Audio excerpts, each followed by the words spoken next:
Christopher in Canada. Hi, everyone. Thanks for joining me. Cineva. I'll be in contact, girl. I'll be in contact. Hi, Tina. Hi, Valentine. Iggy. Hi, Iggy. Thanks for being here, Iggy. You're here every time. It makes me happy. Jesse, thank you, guys. Thank you for being here. We're going to go through this Mutable T-square, okay? I'm going to go through some of the particulars with you as it relates to your chart. So we're going to get to that in just a minute, but I have two announcements I want to share with you as we get going here. Hi, Sarah.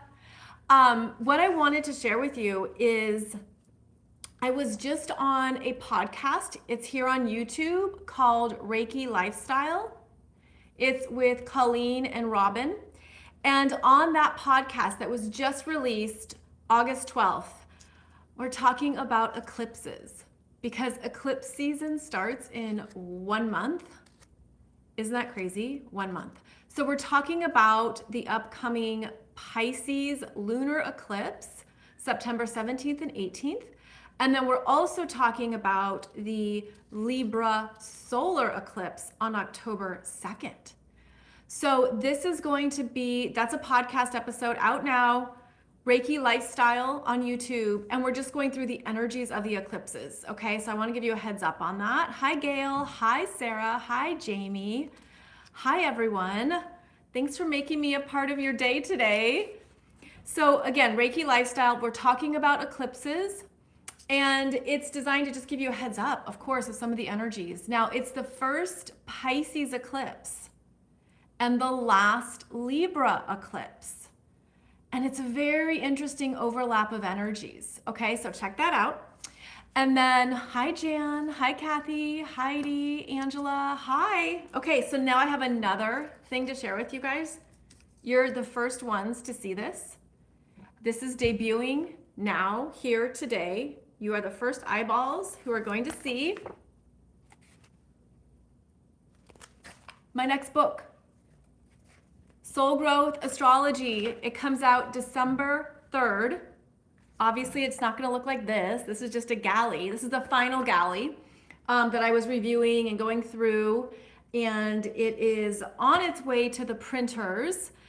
And this new book, Soul Growth Astrology, it's unlike any book I've done before because it's a workbook designed to help guide you forward on your path with the energies in your chart. And so how it's set up is that you're meant to go through the book looking at the planets in your chart, right? So let's say you have Mars in Aries, Sun in Taurus, Mercury in Gemini, whatever it is. You would go through the book and look at some of the soul growth themes for that particular astrology sign. Each chapter starts with a client story, talks about the basics and essentials of that sign, what the strengths are, what you're learning. And then I go through and share with you exercises to practice, journal prompts, little things to be aware of in your own energetic expressions. Okay, again, Soul Growth Astrology. This is just a galley. It's not the real book. The book will be a proper book. And so we're finishing it. It's finished. And it's available now to pre-order. And why I want to share this with you is that when you pre-order it, you can join me for an exclusive online astrology class in November. Okay, and it's probably going to sell out. It's probably going to fill up. But when you pre-order this book and then you register to join the masterclass, you can join me for like this live kind of session. And I'm going to teach even more about what to understand and look at in your chart. So I did put a link below this live. It's in the description if you can see it. And so it's a workbook, but you don't actually write in the book. You would write on your own piece of paper. Oh, let me show you an example since I'm holding it. Okay. Journal prompts. Exercises. They're just written in a paragraph form. The other thing about the exercises is that it was really important to me to make these things be like simple, everyday practices that you return to, because when we're learning to do something in a new way, we have to be kind to ourselves, right? We have to be forgiving of like, oh, I could do that better next time, or let me keep practicing this, or, you know, I see what I want to correct, or where my consciousness is rising and I can see what needs to be corrected or done differently. So the exercises are meant to be things that you just quietly practice and remember for yourself. They're not like these long, drawn out, big deal things. They're meant to be everyday reminders of how to move the energy forward. Okay, so they're just very loving and kind. And, you know, as we are on this journey, things are hard enough. Like, let's be real. There's enough things that are difficult and hard. And so this is about understanding, you know, what to quietly practice and work on for yourself in order to move into more of your best self. So again, it's called Soul Growth Astrology. It's out now on Amazon. The actual book is released December 3rd. But you know what? Here's a secret. I know that some people who ordered directly from the publisher, they got their copies early. So if you order directly from the publisher, you'll probably get it before the official release date. I can't promise that. I just remember that from last time. So again, my new book, I'm so excited for it to come out, and I just want to give you a heads up that I'll be doing a free online Zoom masterclass when you pre-order it. So I hope you can join me. Hi, Michelle. When am I doing an interview with Serious Joy? Maybe I've already done it. Maybe I've already talked to awesome Christopher at Serious Joy. He's fantastic, isn't he? He's such a great astrologer. I had a great time talking with him. Hi, Alice. Hi, Linda. Just pre-ordered. Thank you. I hope you enjoy it. So then make sure to come and sign up for the free online masterclass. And you can sign up there at hierophantpublishing.com, and then just look for my book or my name, and it'll direct you to where you register. So, yes. Okay. So let me get to what I wanted to talk to you about, which is, I have a chart here, which is this Mutable T-square. That's a big deal. It's a big deal. And so what you want to do, if you haven't already, is identify where these planets are in your chart by house placement, okay? So you want to identify where Saturn is retrograde in Pisces at 17 degrees in your chart, whichever house Saturn is in, right? Like circle that or just make a note of it, because Saturn is in that house in your chart for the first time in about 29 years. And when Saturn is retrograde, it's greater cleanup, greater review and reflection. And it's a bit like continuing to exfoliate and get rid of what is completing for you in this cycle. And the Saturn retrograde in Pisces is asking you to be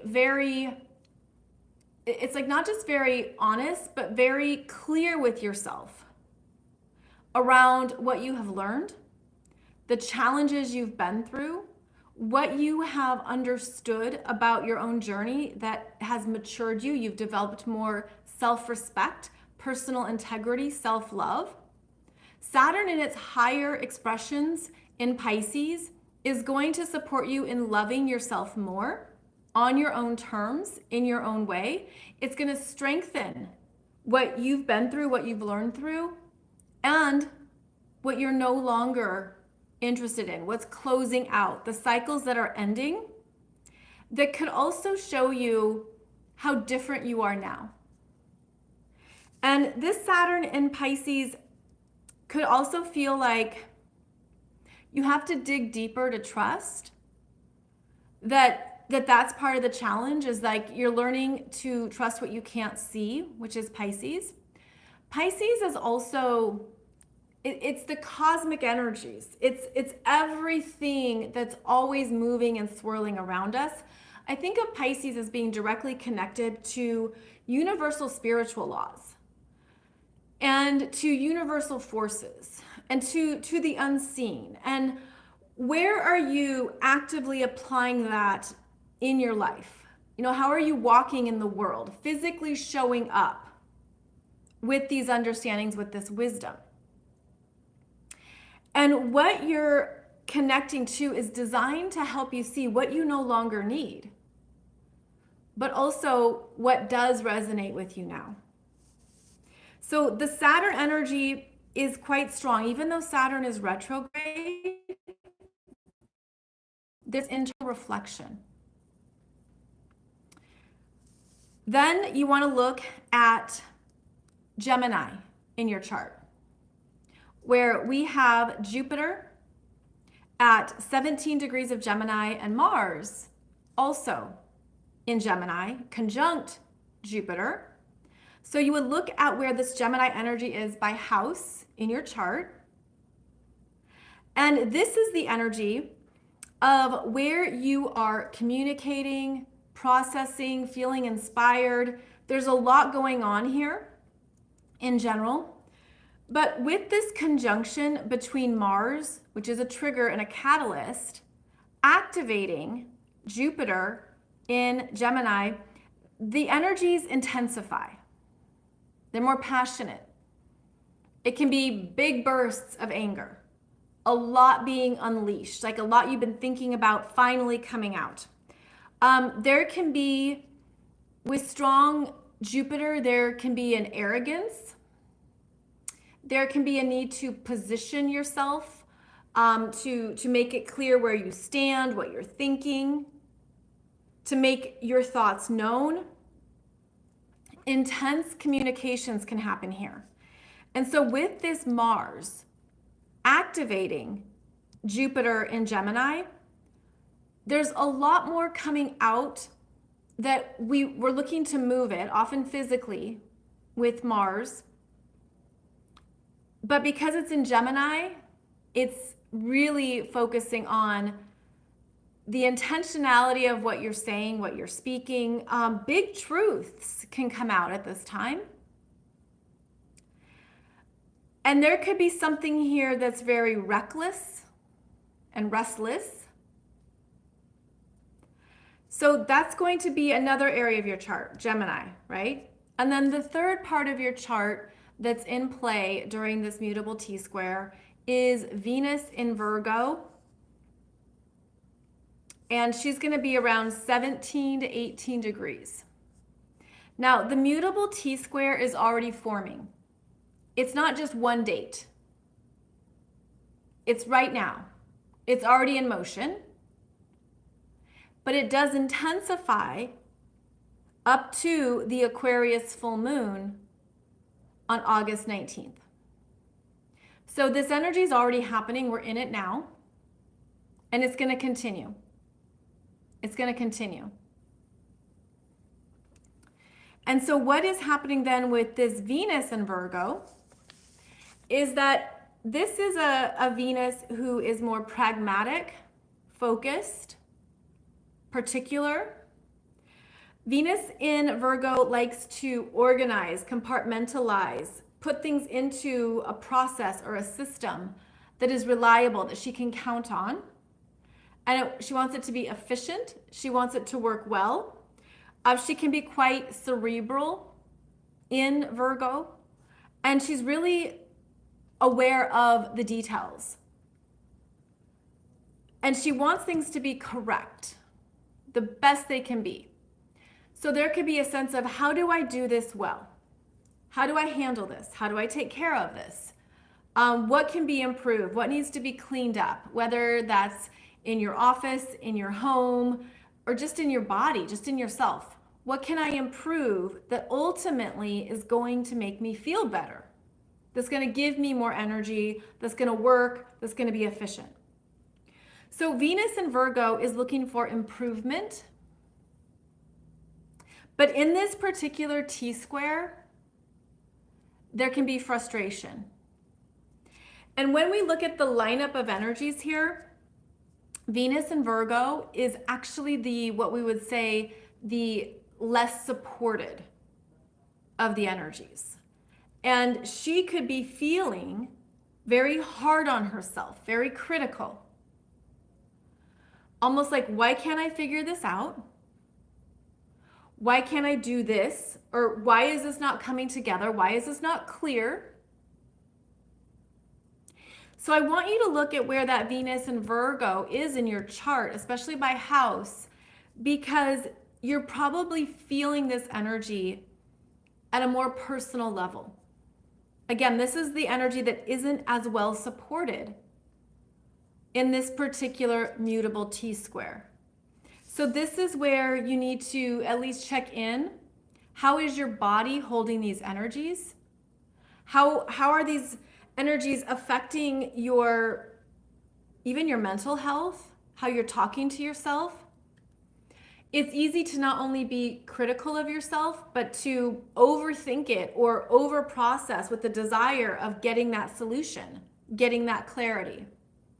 But if you can step back a bit as this mutable T-square is happening, it's going to help you not only see the bigger picture, which Venus and Virgo can have a hard time doing, but it's going to allow a bigger cycle to play out.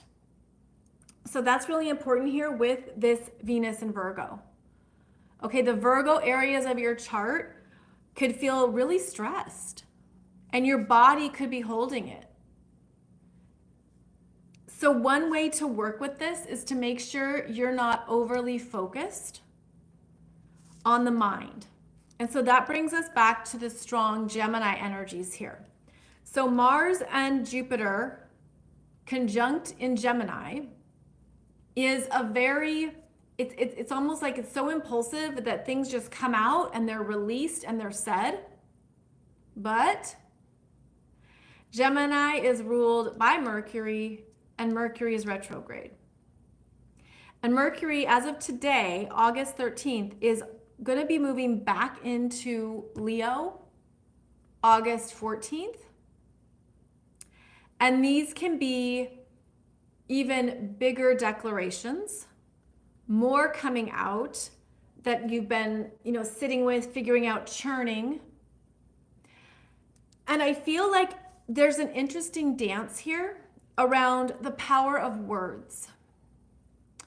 And that for all the ways you want to declare something or say something or push your opinions out there or make it clear on what you're thinking, the energy is squaring Saturn in Pisces, which is holding back. It's a quieting down. It's not allowing those impulses or those immediate desires to just come out and spill over.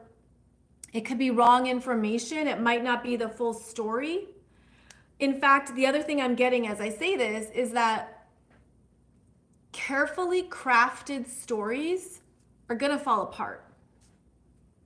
If they're not real, if they're not authentic, if they're not true, if they are too hyper opinionated, if they are pushing an agenda and the full facts aren't known.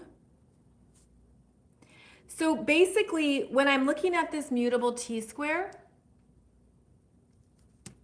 communications right now are tricky because it could be hard to be silent. It could be hard to bite your tongue. It could be hard to hold back. And that's where this mature, quiet Saturn in Pisces is working. And there could be such a need to do something. I've got to do something. I've got to say something. I've got to make it known. I have to state this or make this clear. The strength here with the mutable signs, which are about change, options, possibilities, solutions, I feel like what is coming through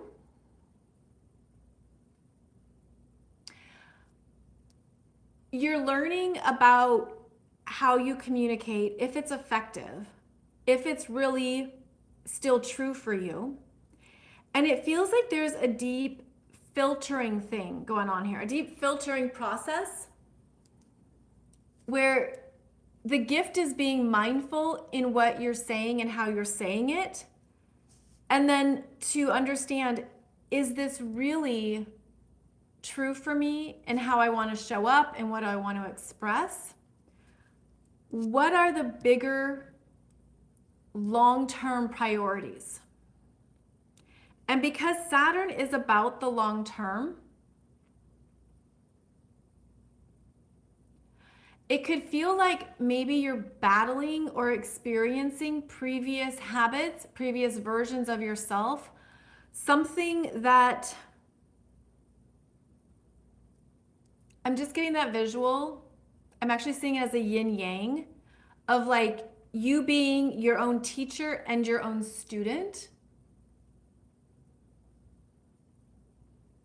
Oh, thank you, Anna. Thank you so much for your donation. I appreciate that.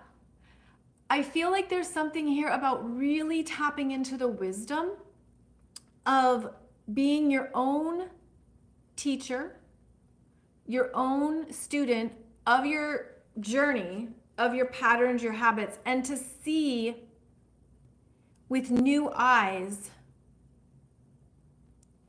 what you're ready to do differently, the new choices, the higher choices. And these mutable signs will lead you to a higher choice, a better choice. But I feel like with this strong Gemini, it could be learning through mistakes, learning through something that you're realizing, I don't want to do that anymore. That's not what's best for me.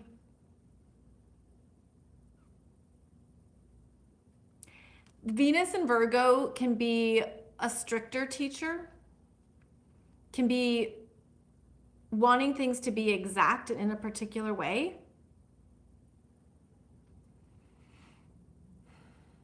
And when she isn't, I'm going to say self-critical, she's going to help you understand what's really worth your energy.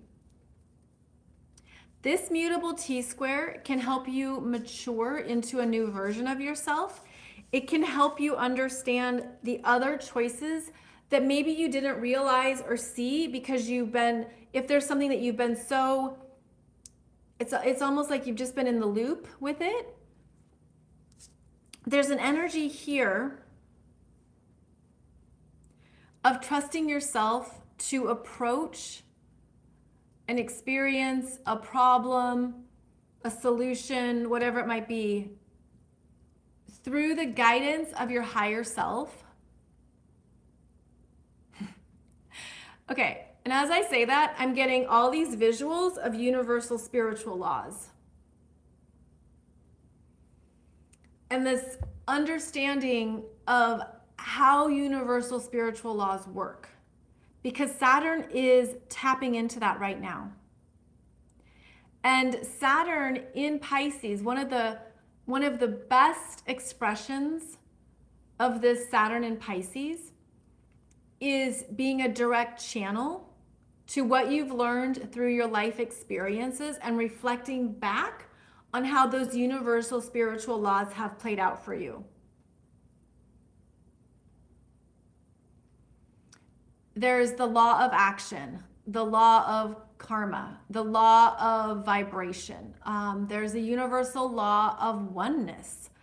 There's many universal laws here that as we become wiser around these energetic dynamics in the universe and we actively work with them and live from them, it changes not only your vibration, your frequency, what you connect with, your perceptions. It also helps you conserve energy. It helps you to see, is this really what I want to create? Is this really what I want to experience? And I feel that because this Saturn in Pisces is such a dominant energy in this T-square. Again, the T-square is happening right now. We're experiencing it right now. And there's a need to get quiet with yourself, to listen to, it's a softer voice. And it's different than the very strong Gemini, that Mars and Jupiter, which wants to say everything, which wants to tell the full story. But there's a retraction here of don't overspeak. Don't think you have to over-explain. The universe will take care of that. So there can be a real push-pull here, because then you have Venus and Virgo saying, well, if I don't do something, if I don't take care of this, because Venus and Virgo is responsible. If I don't take care of this, who will do it? And she's in that opposition to Saturn in Pisces that wants her to let go, that wants her to release something that she has felt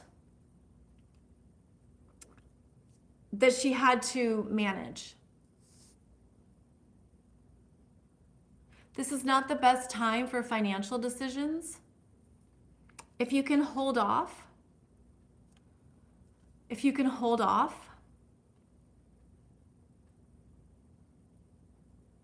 until Venus gets to 27 degrees of Virgo, she's going to trine Uranus, and that'll be better, a better time. But when she's in that opposition to Saturn, she's looking at what she has to cut out.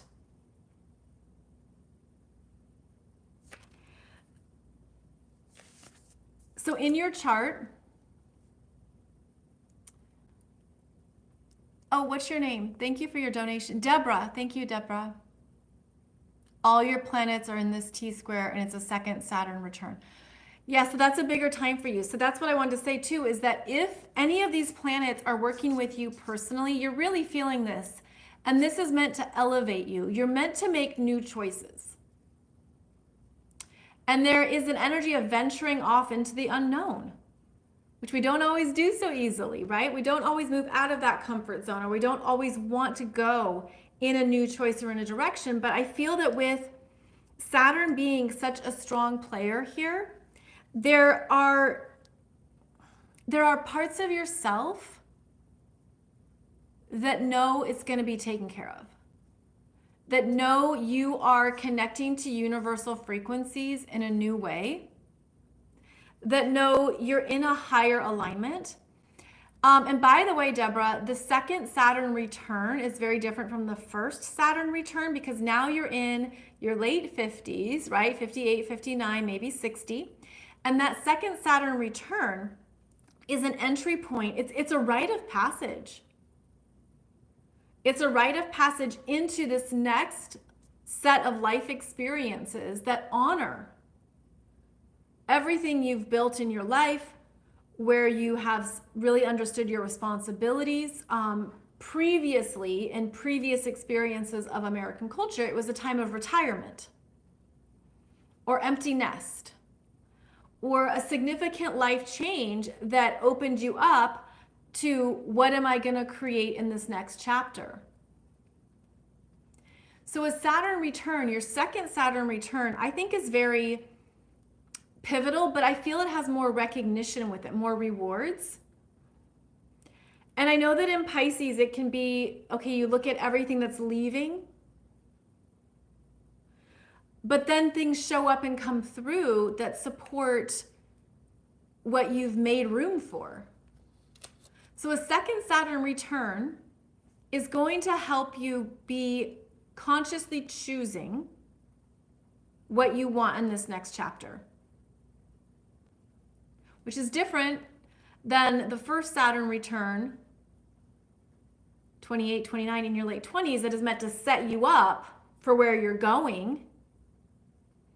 I feel like for a lot of women, you're entering into that mentorship, the next level of being a queen, of being a crone, of doing something with a new sense of authority and command over your energy and your life. So move into that, and it's a quiet knowingness. Of course, it depends on other things in your chart. It's not just that simple, but know that what you're experiencing with the second Saturn return can be, I was going to say life altering, but it can be more celebratory and happier. So with this mutable T-square, because it's happening during Mercury retrograde, there can be confusion. What do I trust? What do I want? What do I do? And if you feel like you're not ready to make a decision yet, trust that. Just trust the indecision. Just trust the sense of, I'll just sit with this and ask the universe to bring in more clarity or bring in more information or show me what is the best choice. But I feel too, like because Saturn is retrograde in Pisces, I feel like a part of you knows.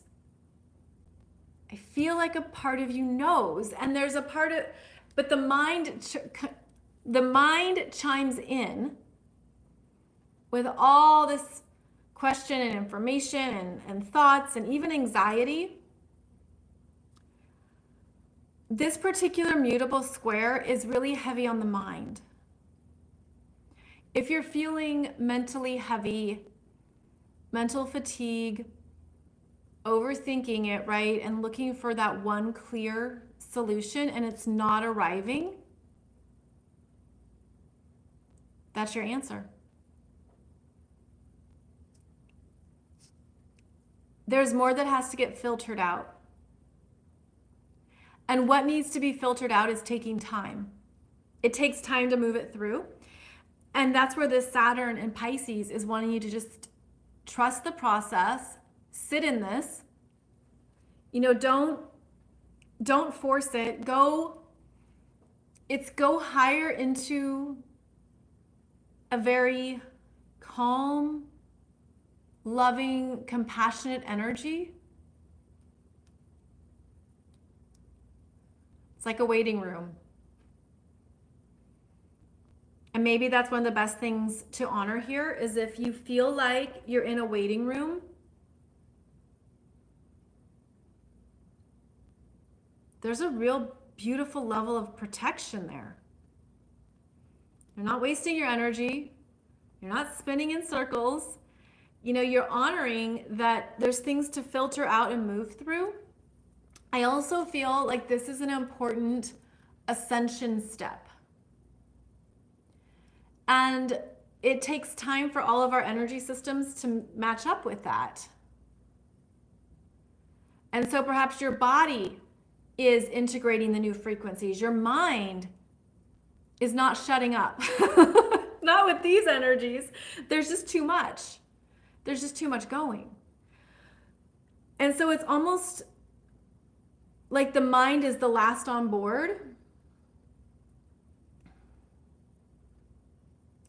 And being in this waiting room is then learning how to manage your nervous system. Sit tight, put energy towards what you know is fulfilling, but not try to solve it all because it's going to change anyways. And keep in mind, because this mutable T-square is already happening now, we're already in it now, it does reach a crescendo on Monday, August 19th, with the Aquarius full moon. It reaches something important that maybe you didn't anticipate, you didn't realize. I mean, it's a surprising, jolting energy.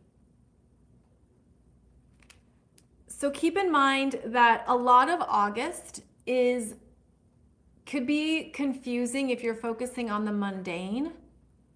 But as you expand out and you get the bigger picture,